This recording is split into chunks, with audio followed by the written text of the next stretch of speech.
Hey everyone, it's Ask the Truth here, and before we start today's video, please subscribe. Now I know typically at the beginning of each video, I have that little title card up where it's like, oh, if you enjoyed this video, be sure to leave a like and subscribe, yada yada yada. But I'm not entirely sure as to how many people actually pay attention to that, so I am here communicating to you with words that if you're not already subscribed, be sure to click that subscribe button because this is something that I'm trying to make a little more consistent and your support would help a lot. I'll give you all a few seconds to do that. If you don't subscribe, he's gonna get sad. See, look at him. Look at him. Okay, let's start the video. So today's topic I actually had done, like the script I actually had done for about a month now, and I just never really got to recording it. So I was just like, okay, let's just turn this into like a rainy day script. When I don't have a topic ready for the day, but I need to get a video done. And it's Monday night, actually midnight exactly, and I have not gotten any other script done, so we had to pull this out of the stack. So that just shows how my organizational and planning skills are. So that's great. Now, about a month ago, we had arguably one of the greatest first round series of all time in the Denver Nuggets versus the Utah Jazz. As we all know, the Denver Nuggets were able to overcome a 3-1 deficit and then go on to the Clippers and then got to the Western Conference Finals, yada yada yada. Now, a certain individual by the name of Vernon Maxwell wasn't shy to voice his opinion when Utah lost their series and blew a 3-1 lead.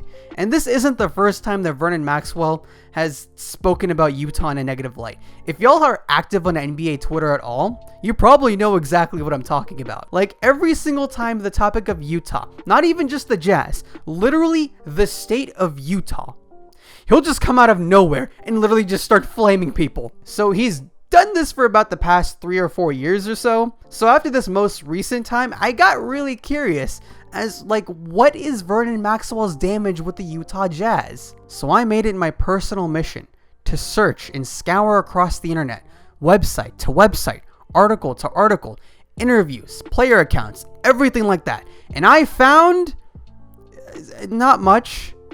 I mean, no interesting story, no personal account of specifically why he just loves to roast them. I couldn't find anything along those lines, but I was determined to make this video. So I came up with a couple of theories, and honestly, they're pretty predictable if you think of like what Utah is. Now, Vernon Maxwell played a substantial amount of his career for the Houston Rockets and even won 2 championships with them in 94 and 95, both postseasons of which they faced none other than the Utah Jazz. In 1994, they beat the Jazz 4-1 in the conference finals, and Vernon Maxwell played a pretty big role in that series.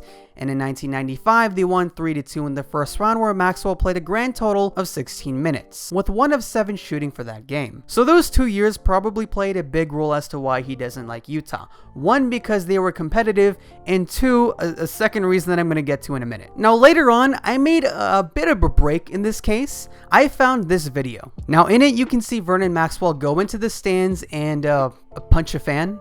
Now, it was later reported that this fan was straight up just yelling racist nonsense at him. And instead of the league backing up Vernon Maxwell in this situation, which, well, they should have, they decided to suspend him instead. Also, I want to make this as clear as humanly possible, but Vernon Maxwell was entirely justified in this situation here. You should absolutely be punching racists. So after I watched this video, I thought, okay, we're onto something here. But then I found out it was a game against Portland. But that is when it hit me. Racists and Utah. So here's a little story for you. You know Derek Fisher? So he played for the Utah Jazz for 1 season. And around this time, 2006, his daughter was diagnosed with retinoblastoma, which is a rare form of eye cancer. So as a father, he wanted to be there for his daughter. So he asked to be released and signed with the Lakers so he could be close to her treatment center. Okay? Completely understandable. Now that next year in the 2008 playoffs, Derek Fisher and the Lakers were facing off against the Utah Jazz in the first round. And in Utah, in Game 4, Derek Fisher went to the line to shoot a pair of free throws. You know how fans typically like to distract a player shooting a free throw? So the Utah fans thought it was a good idea the way they wanted to distract Derek Fisher was by covering their eyes and yelling cancer. Yeah, that's just not okay. There's literally, I can't make a joke here about how dumb that is, because that's really just not okay. Now, as for the racism aspect of the Utah Jazz fans, here's a quick few stories. One time when the Thunder were facing the Jazz, a fan named Shane Kiesel yelled at Russell Westbrook and said, "Get on your knees like you used to." And then there was another time when a fan referred to him as boy. Former player Matt Barnes stated that Jazz fans are the most racist fans in the NBA. And overall, there are multiple stories of which Jazz fans have thrown around racist rhetoric to black players, and that still happens today. Now, obviously, this isn't the Utah Jazz, like the organization's fault in itself, and in fact, they've actually taken steps to counteract this by adapting a no-nonsense policy with racism. But the fans themselves, as I've outlined, not too great. I never had that problem in Boston. I love Boston. Yeah. I've always had good experience in Boston. The only place I've dealt with that a lot was Utah. I dealt with a lot Utah. I mean, I could tell y'all a story when the playoffs, it was a guy under the basketball goal. He had a life-size cutout of me in the jail uniform. And the guy had a life-size cutout of me under the goal in the jail uniform. I went and signed it after the game and made fun of it. But we heard racial slurs the whole time in Utah. Wow. I mean, like N-word? N-words, yes. Yeah, N-word and your mom's the black, stuff like that, all kinds of stuff like that. But I wouldn't say it's Utah. It's just a few people that be at those games that do that. And we've heard a lot. You've seen Russ has went through it last year. A couple guys have went through it. But I think Utah is the only place we go to that. I can't say I love Boston. I never went that Boston. Especially when there's been multiple players that have come out over the past few years talking about specifically Utah Jazz fans being incredibly racist, and applying this context to the 1990s when social justice for the black community wasn't outright supported. If you apply this to the Jazz and Rockets series when fans get more heated and more intense, it would be reasonable to say that more slurs were being thrown around to the black players, to the opposing black players.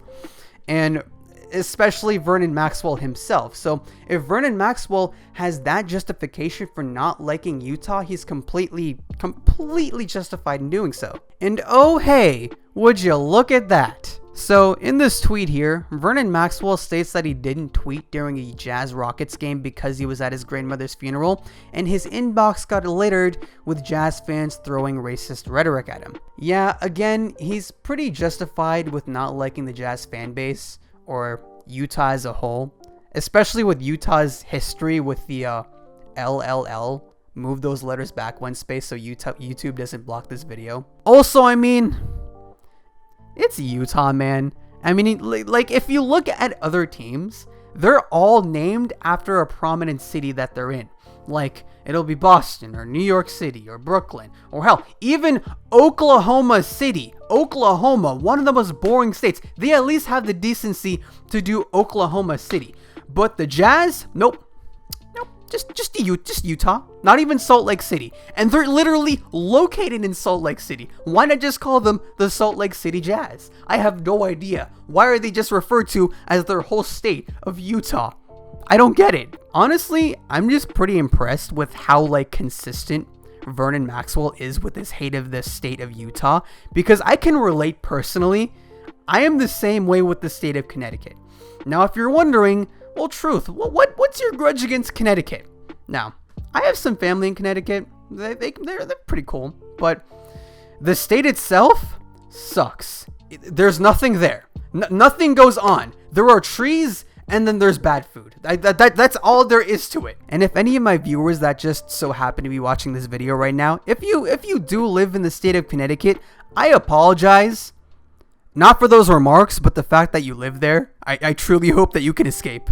Now to the point that you've all been waiting for.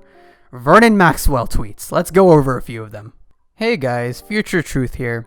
So I'm actually editing right now. I'm almost done editing. And while I was doing that, I was gathering up all the tweets so I can put them on the timeline. And I came across this article. So that just proved this entire video right. Surprise, surprise. I am actually just a master detective. Anyways, yeah, that's all I wanted to share. Enjoy the rest of the video. So here's the reason why I'm in Utah. I decided to offer a free clinic to the best young shooters in the state as a truce to mend my relationship with Utah fans and here are the best shooters the state had to offer. And it's literally just a bunch of white kids bricking shots. I'd like to apologize to Jazz fans that were offended by my tweets.